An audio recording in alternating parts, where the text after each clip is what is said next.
Hey guys, how you doing? My name is Andrew. I'm here today to talk to you about the 95% rule and what it means to me. I've actually been doing a lot of researching, a lot of soul searching, and I've been coming up with ideas that I've remixed and mastered from other philosophers of the modern day. Um, and if you're on board with what I'm thinking, if you're on board with, continuous learning and self-development, like, share, subscribe, and we can talk. We can touch base on any topics that you guys want to talk about.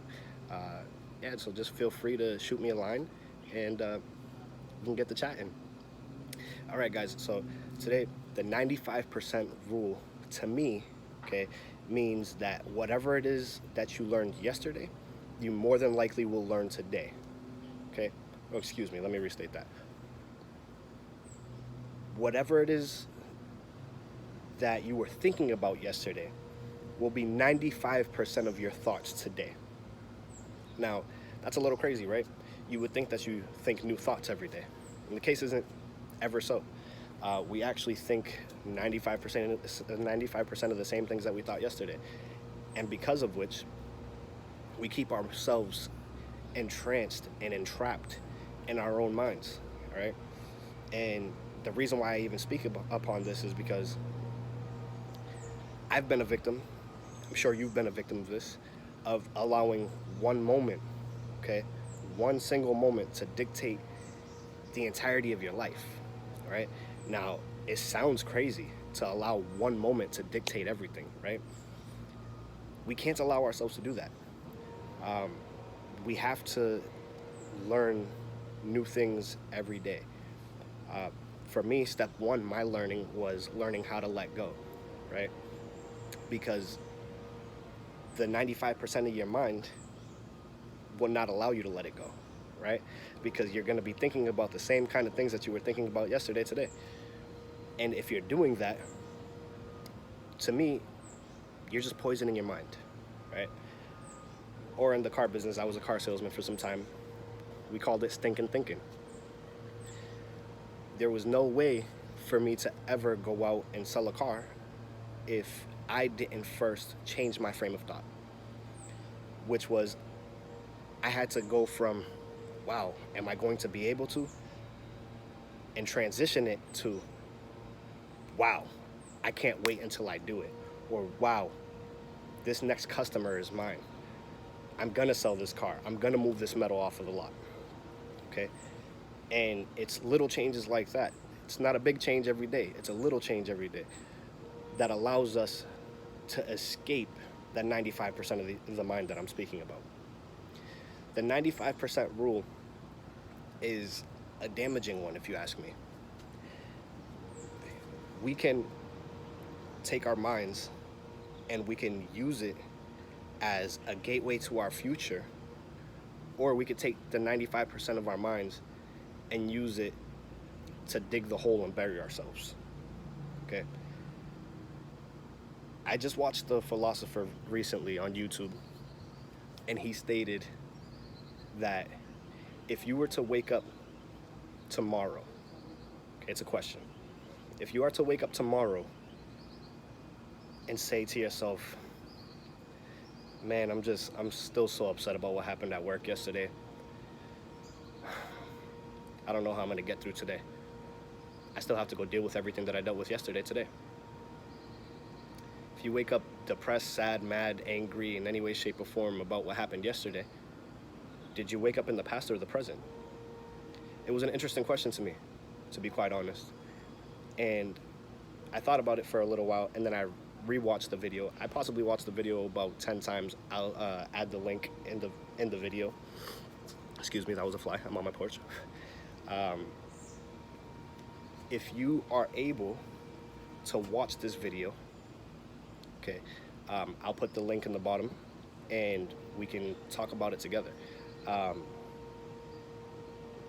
He states that if you wake up tomorrow angry, you didn't wake up tomorrow, you woke up yesterday. All right? And if I woke up today, yesterday, then I'm not moving forward, am I? If I'm still thinking about the negativity that transpired yesterday, last week, last year, the year before that, a decade ago, okay, I am not at all transitioning forward. In fact, I am staying within what's called a refractory period. And a refractory period is the time it takes for you to get from one stimulus in your mind to the next.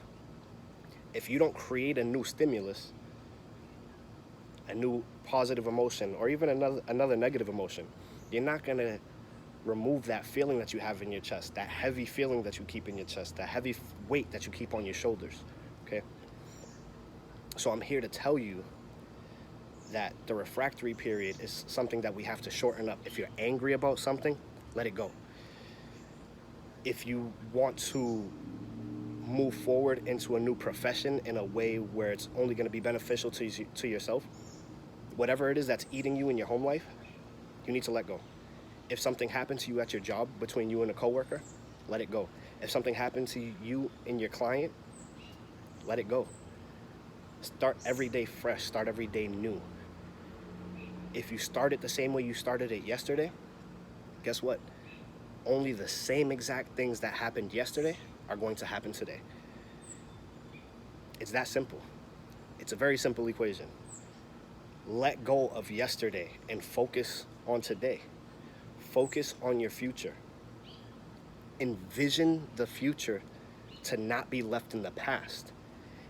If you sit there and constantly think about all the negative things that have ever happened to you, you will not, and I promise you, you will not move forward. All right? The greatest thing that we have as human beings, all right, is the ability to wake up in a new day and start off fresh. We can't start the day with this frame of stinking thinking, because what ends up happening is you're going to think about all the same negative things you thought yesterday, and if that's what happens, guess what? You've already lost the battle.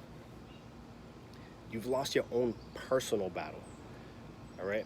Because there's nobody actually battling you. It's a battle between you, yourself, and that's it. So if that makes any sense to you guys, let me know what you think, you know? The 95% of your mind can be a scary place.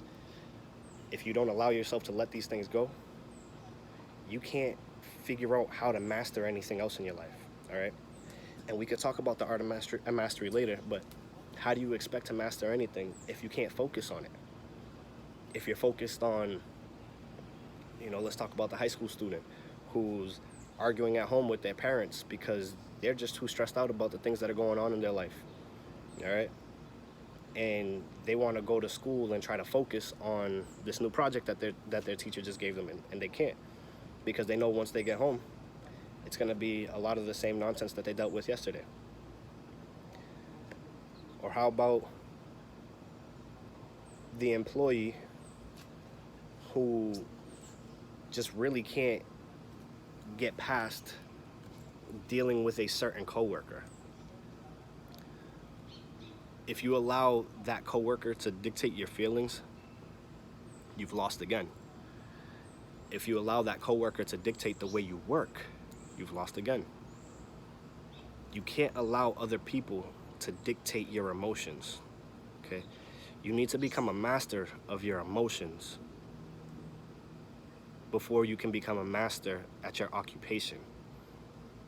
It doesn't matter what the occupation is.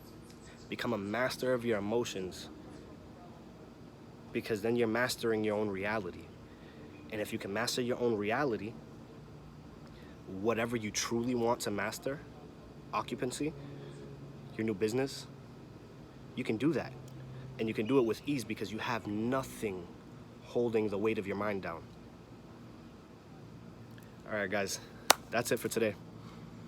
If you like what we're talking about, if you vibe with anything that I'm saying, feel free, shoot me a line, subscribe, share, like, and I can even, send you guys my email. We can chat, become friends, so on and so forth.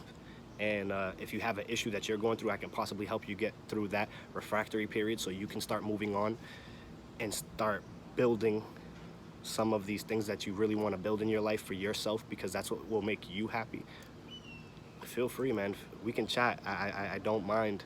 I love people, and yeah, man, that's about it. If you're feeling me, let me know. Thanks.